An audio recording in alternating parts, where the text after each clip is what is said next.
अस्सलाम वालेकुम। आज मैं बना रही हूँ पालक गोश्त। बहुत मज़े का और बहुत डिलीशियस बनता है।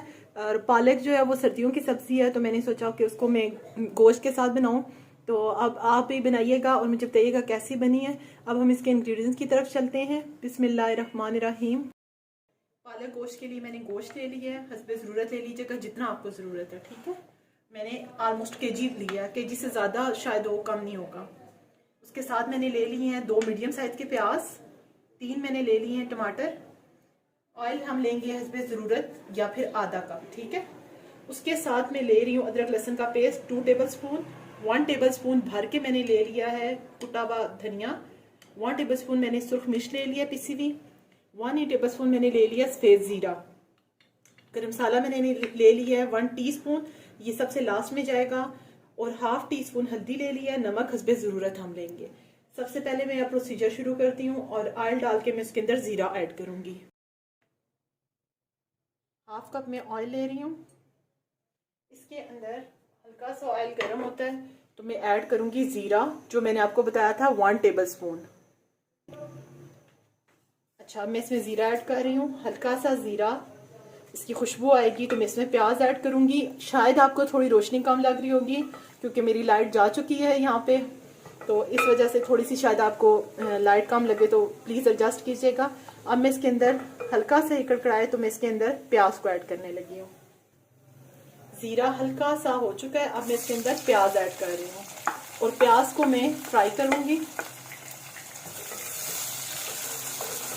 जैसे ही प्याज हल्का सा फ्राई होगा तो हम इसके अंदर अदरक लहसुन का पेस्ट ऐड कर देंगे। इस स्टेज पे इसके अंदर मैं ऐड कर रही हूँ अदरक लहसुन का पेस्ट। जस्ट चंद सेकंड के लिए इसको मैं फ्राई करके इसके अंदर ऐड कर रही हूँ गोश्त। अब मैं इसके अंदर गोश्त को ऐड कर रही हूँ और गोश्त को मैं फ्राई करूंगी इसके साथ ही, ठीक है। गोश्त को मैं फ्राई कर रही हूँ अदरक और लहसुन के साथ। अब इसके अंदर मैं ऐड करने लगी हूँ इसी स्टेज पे टमाटर, ताकि मेरे टमाटर भी नरम हो जाए।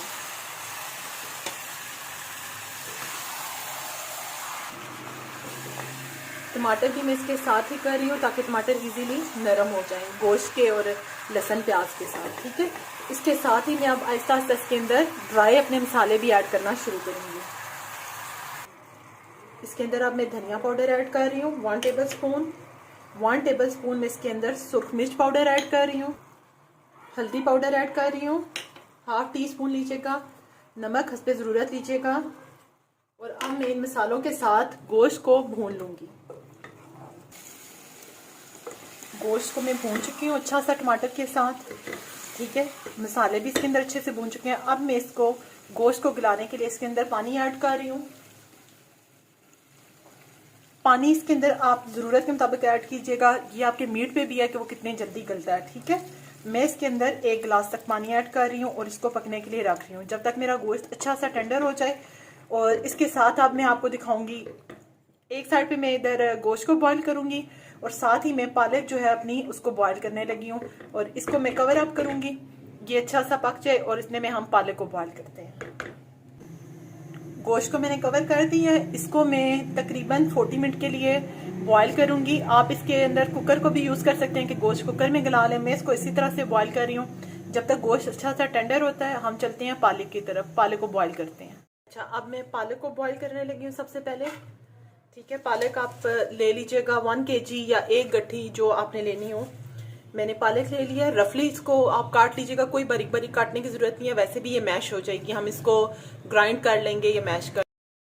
इसी तरह से इसके अंदर मैं थोड़ी सी इस्तेमाल कर रही हूँ मेथी, और उसको भी मैंने काटा भी नहीं है, ये देखें। बस मैंने उसकी पतली पतली सी जो डंठल थी वो डाल दी अंदर। इसको मैं करने लगी हूँ बॉयल, और बॉयल करके मैं इसको आगे आपको दिखाती हूँ कि गोश्त के साथ मुझे इसका क्या प्रोसीजर करना। अच्छा, ये हमारी पालक और मेथी अच्छी सी गल चुकी हैं, ठीक है। इनको पालक को इतना ज़्यादा हमें पकाना ही नहीं है, ठीक है। और ये देखिए, मैंने बगैर पानी के सिर्फ पालक को डाला था, कि पालक ने खुद ही अपना पानी छोड़ दिया और मेथी ने, ठीक है। आपको पानी की डालने की ज़रूरत ही नहीं है। अब मैं इसी स्टेज पे इसको यहाँ पे आप चाहें तो इसे आप ग्राइंडर में पीस लें, जिस तरह आपको आसानी लगे। मैं इसको यहाँ पर ही पीसूंगी, ठीक है।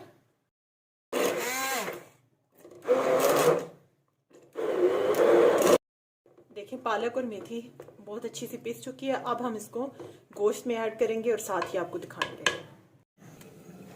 अब हम गोश्त को चेक कर लेते हैं। ये देखें गोश्त बहुत अच्छा सा टेंडर हो चुका है। मैं आपको निकाल के दिखाती हूँ। ये देखिए बहुत अच्छा सा आराम से पक चुका है। ये बहुत अच्छा सा टेंडर हो चुका है। ये देखिए बिल्कुल आराम से इसके अंदर नाइफ जा रही है। अब मैं इसके ये हल्का सा जो इसमें देखिए ऑयल भी आ चुका है, सेपरेट हो चुका है। भुनाई हम पहले भी कर चुके हैं। ये ज़रा सा जो इसमें मसाला है इसको मैं और कम करूँगी। जो ऑयल ऊपर आया हुआ है इसके अंदर जो पालक मैंने आपको दिखाई है मैं बॉयल कर चुकी हूँ। अब मैं वो पालक इसके अंदर 5 मिनट में ऐड करने वाली हूँ। अच्छा 5 मिनट मैंने इसको और पका लिया है। आपको इसका ऑयल वगैरह ऊपर नज़र आ रहा होगा। अब मैं इसके अंदर जो मैंने आपको पालक दिखाई थी बॉईल कर चुकी हूँ उसको ऐड कर रही हूँ। सारी पालक को मैं ऐड कर दूंगी और फिर मैं आपको दिखाती हूँ। पालक इसके अंदर मैंने ऐड कर दिया है। मैं इसको कवर अप करके हमें इसको थोड़ी देर और पकाना है ताकि पालक के अंदर भी गोश्त का अच्छा सा फ्लेवर आ जाए। अच्छा पालक जो है मैंने कवर अप करके बनाई है क्योंकि ये बहुत ज़्यादा फिर इसकी छींटे उतर जाते हैं। ऑलमोस्ट ये रेडी हो चुके हैं। ये देखिए इस स्टेज पे मैं इसके ऊपर डाल रही हूँ गरम मसाला जो मैं पहले से आपको दिखा चुकी हूँ। ठीक है, इसके साथ इसके ऊपर मैं ऐड करने लगी हूँ। ये मैंने आपको दिखाया नहीं था। आप यहाँ पर इस स्टेज पर इसके अंदर 3 से 4 टेबलस्पून क्रीम या घर की जो मलाई आपके पास होती है वो ऐड कीजिएगा। मेरे पास घर की मलाई थी इस टाइम, तो मैं उसी को अच्छा सा मिक्सिंग कर रही हूँ और उसको मैं इसके ऊपर ऐड कर रही हूँ। इसको मैंने मलाई को डाल दिया इसके ऊपर। ठीक है, मिक्सिंग मैंने कर दिया। अब मैं इसको कर रही हूँ कवर अप। जस्ट 5 मिनट के बाद मैं इसको प्रेजेंट कर दूंगी। ठीक है, बहुत मज़ेदार सा मेरा पालक गोश्त तैयार हुआ है। आप बनाएंगे तो इंशाल्लाह आपको बहुत अच्छा लगेगा। आप बनाइएगा। अल्लाह हाफिज़।